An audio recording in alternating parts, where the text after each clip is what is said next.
The next person I'm going to ask up is another guy who I have some hero worship for. Bill O'Brien served in the House long before I got to New Hampshire, and I have a tremendous amount of respect for him. If you don't know anything about Bill O'Brien, he was the Speaker of the New Hampshire House in the immediate aftermath of the last disastrous New Hampshire Democrat budget that left us with an $850 million structural deficit. And what politician cuts 20 to 25% out of a budget? It doesn't happen. Politicians don't actually cut things. But Bill O'Brien did, and I think today, as we enjoy New Hampshire the way that we do, it's because of the work that Bill O'Brien led, the people that were in the House at the time with him, and of course there were many others. But in terms of political leadership and political courage, I don't think there's really a better example than Mr. Bill O'Brien, the Honorable Bill O'Brien. They warn you that you just need to stand behind here, and he's Thank you, Jess. Really appreciate it. And General Bolduc, thank you for your service. You know, my father enlisted in the military, left Northeastern a month or two after Pearl Harbor, spent 30 years in the military, fought in 3 wars, became a colonel, and I know we would have loved to have met you. We really would. So thank you for your service. You know, we announced about a week or two ago our candidacy, and even before I announced, you know, Ray Buckley, the chairman of the Democrat Party, got it wind that we're going to do it. And so he said, you know, that Bill O'Brien, you know, we can't have him. He was Trump before there was Trump. And so I was thinking, well, that's great. That's great. Thank you, Ray. I want to be thrown in that briar patch.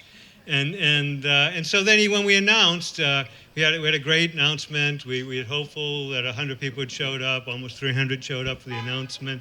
And we had a great crowd there. And the crowd started yelling about this white woman in Congress, send her home, send her home. So immediately the next day, the Democrat premier website called Think Progress said, that Bill O'Brien, he's a racist. His crowd shouted, send them home, send her home. And so, you know, I understand now I'm in the primary, now that I've become a racist. So I was hopeful that you folks would help me out, because if that's the definition, my wife told me we need a new dictionary if that's racist. But if there is, can you folks help me out when it comes to Jeanne Shaheen? Can you tell Jeanne Shaheen what we need to do with her, where she could go? Can you help me say, send her home, send her home, send her home?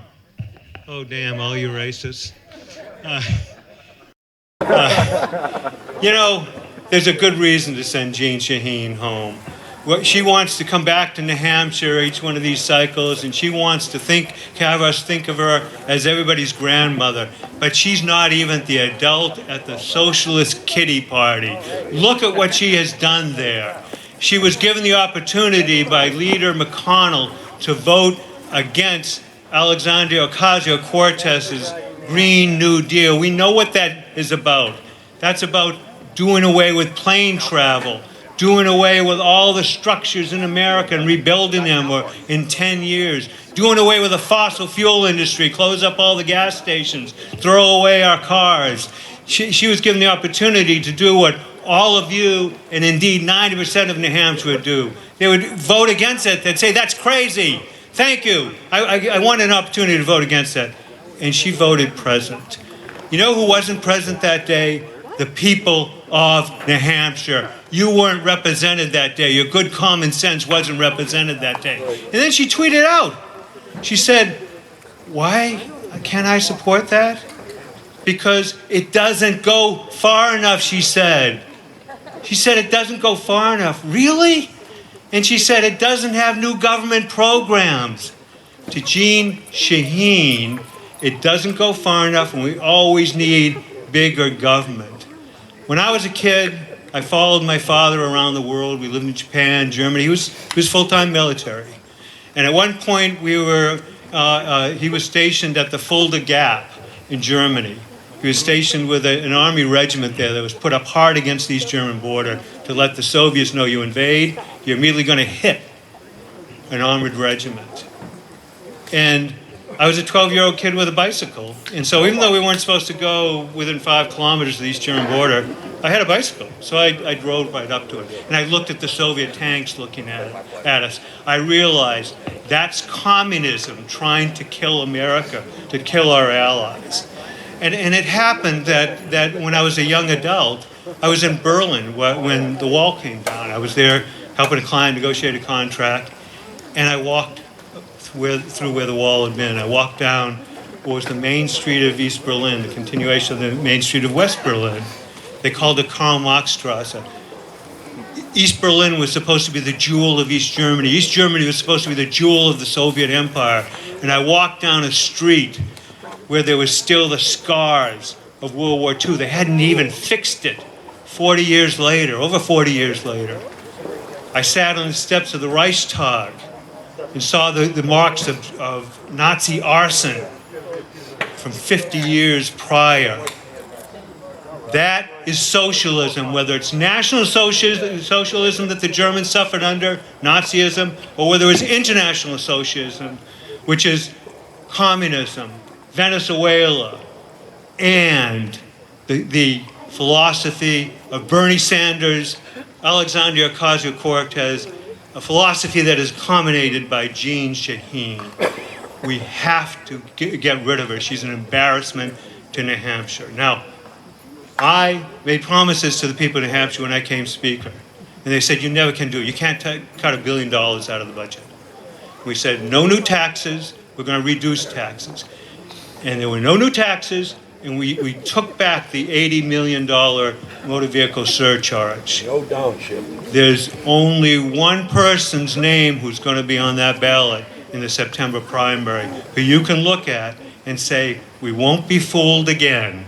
We won't send someone to Washington and see them return as part of a gang of 8 for open borders.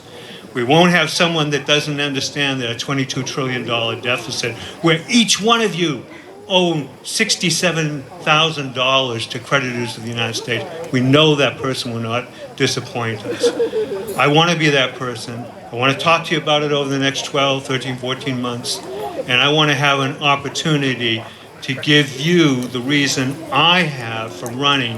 I don't want to look at that ballot and have to wonder when the person hasn't been proven in actually doing something. Thank you.